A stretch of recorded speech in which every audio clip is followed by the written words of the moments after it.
No spoilers ahead. I'm Johnny. Welcome to my house of horrors.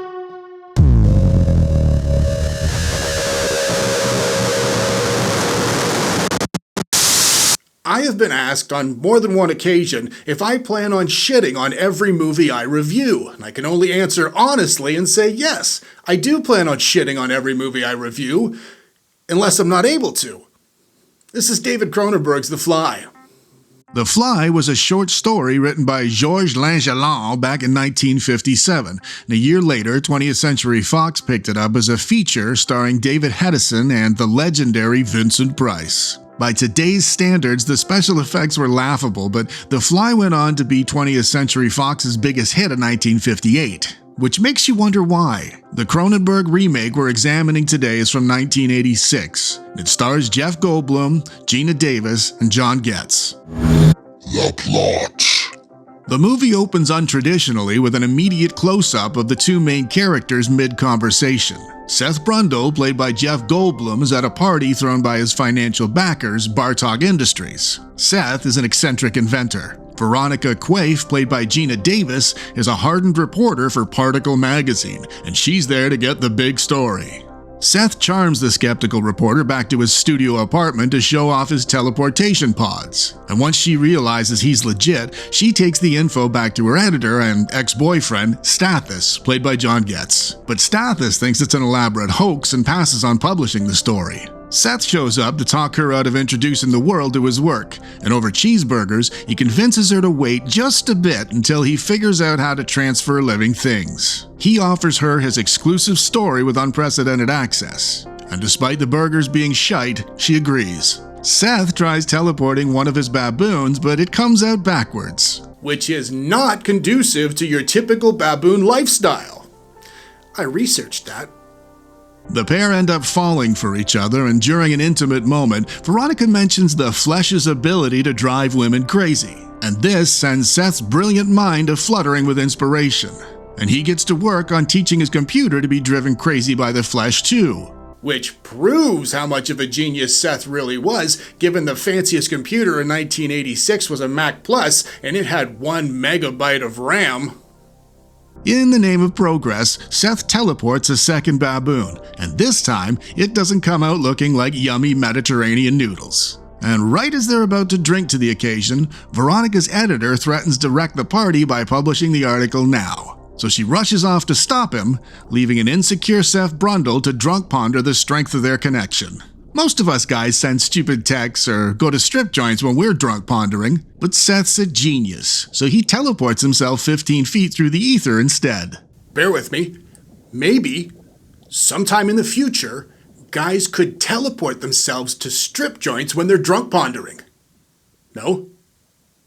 His teleportation is a success, except for the bastard housefly that ends up in the pod with him. Veronica comes back and everything is amazing as far as Seth's concerned. He's stronger, and stronger, and stronger.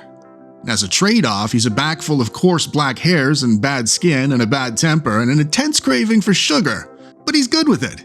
When Veronica asks him to ease up a bit on the old pounding, he encourages her to teleport herself so they're on the same vibe. And when she says no, he storms off in anger to find somebody who can keep up with them.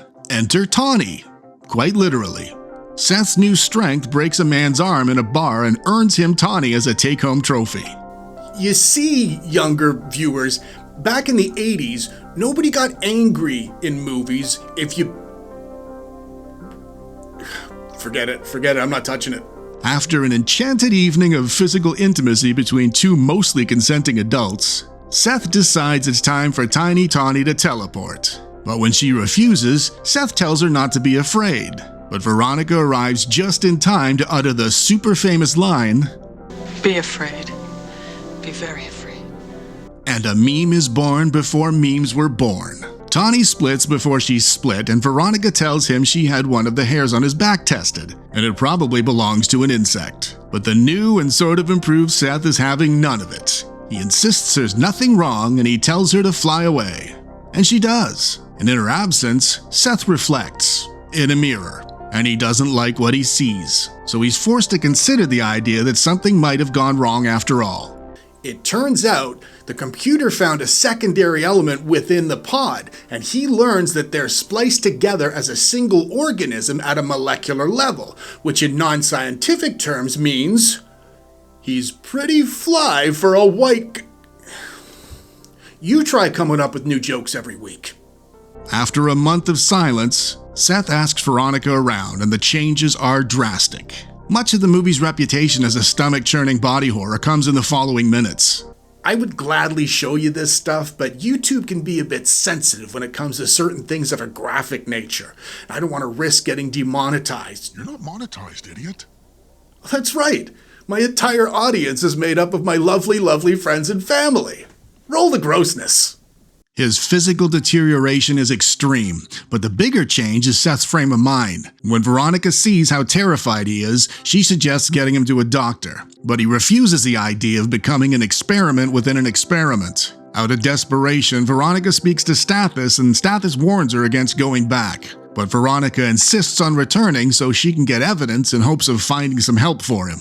When she goes back, his change has accelerated. He crawls across surfaces like a big old bug, and he seems more accepting of his fate as a human-fly hybrid. Veronica records him and brings the video back to Stathis, who nearly hurls. But what's truly horrifying is Veronica revealing she's pregnant with his child. She wants rid of the baby, but Stathis encourages her to speak to Seth first. Because maybe they can still work things out, right? After all, is there such a thing as a sexier sound than this to wake up next to?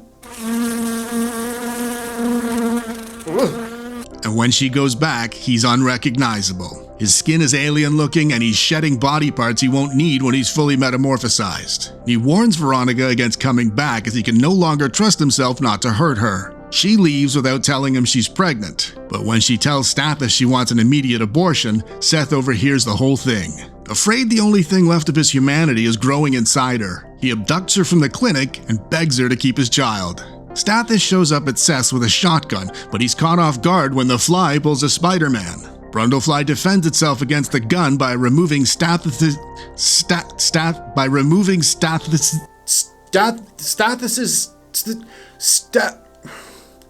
the left hand and the right foot that belongs to Stathis. Ta-da! As he's just about to finish Stathis off, Veronica intervenes, and in exchange for letting him live, Brundlefly insists he and Veronica and the baby hop into the pods to form the ultimate family by splicing the three of them together. As weird as that sounds, it's definitely one way to make sure your child does not end up with a chronic masturbation problem. Veronica brings on the final stage of his transformation when she pulls his jaw away from his skull. Everything comes apart, leaving Veronica standing in front of a fully formed Brundlefly. She's thrown into a pod and Brundlefly steps into the other.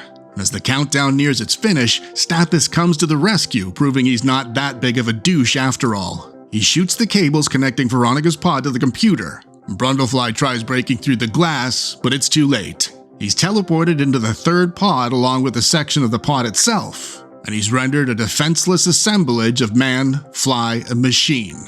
As it drags itself towards her, Veronica picks up the shotgun, and his last remaining ounce of humanity asks her to end his life, which she does. And there you have it, the plot of 1986's The Fly. Let's see what all the buzz is about. I had to. The good bits. The original motion picture soundtrack was composed and conducted by Howard Shore, and man is it obvious. Shore has composed for countless movies, including the Lord of the Rings and the Hobbit trilogies. His score is sensitive and thoughtful and tragic. Obviously it gets as dark as the movie does, but very importantly, it helps present Cronenberg's story as one of love and loss and death. It does exactly what movie scores are supposed to do. At the time of this review, The Fly is 36 years old, and I say its special effects are still better than most of today's movies, CGI or practical. Chris Wallace, who created the creatures in the Gremlins, among many other things, won the Academy Award for Jeff Goldblum's makeup. And what made it work is the gradual, progressive metamorphosis. It moved forward at the same rate as Seth's psychological decline. And why is that important? In the 1958 version of The Fly, David Hedison's transformation was immediate. He went from being a man to a man with a fly's head, with nothing in between. Seth transformed gradually in degrees, and this allowed two very important things to happen. Firstly, it's a starting point. We see where he begins, which allows us to imagine where he's going to end up. And that obviously gives us the ticking time bomb effect, which of course ramps up the tension. And secondly, it bonds us to him. If you've seen The Fly and you don't think you were bonded to him, how else do you figure you made it to the end of the movie with all that disgusting stuff going on? Granted, a portion of the population just likes body horror, but that percentage does not account for this movie's reputation as one of the best horrors ever made. Which brings me to my final good point. The best movies operate on more than one level. There's the surface level plot points, or the stuff that happens, and beneath that is a film's subtext, or its emotional core. Without an emotional core, it is impossible to connect with a movie. If you've ever left the theater feeling empty or ripped off, you've probably watched a one-dimensional film. It's just a series of events strung together with no deeper message. Horror movies are no different. So it goes without saying, the best horror movies are usually the ones with something relatable hiding behind the blood or the gore or the supernatural elements. Films like Hereditary and A Quiet Place and The Babadook are all recent examples of movies that use horror conventions to convey something bigger, something we can all relate to. You might be asking yourself what the hell I'm doing comparing 3 stories about family dynamics to a story seemingly about a guy who fuses himself together with a disgusting creature that lounges around on fecal matter. And I'm glad you asked. Despite being a gross-out body horror on its surface, The Fly taps into bigger things we'll all eventually have to deal with. By the end of the movie, it can't get any worse for Seth. He's a man capable of feeling and perceiving, but he's spliced at a cellular level with a vile, disease-ridden insect, and the two of them are now entangled with machinery.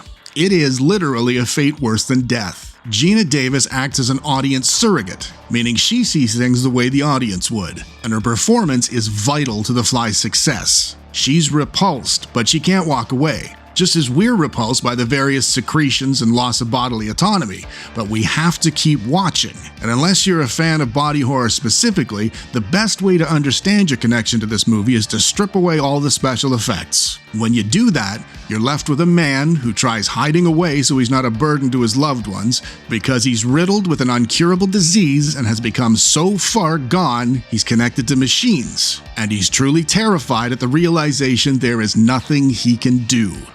Now think about how many times a day this happens in hospitals with loved ones watching on. They're repulsed by what's happening, and they're terrified by the inevitability of it all, but they're not able to walk away. The shite bits. If you've seen any of my videos, you know this section here is usually the bulk of my content. That girl Tawny that he brought home as a plaything, her hair was ridiculous, even for 1986. The verdict. So, should you watch The Fly if you haven't seen it already? Yeah, you should.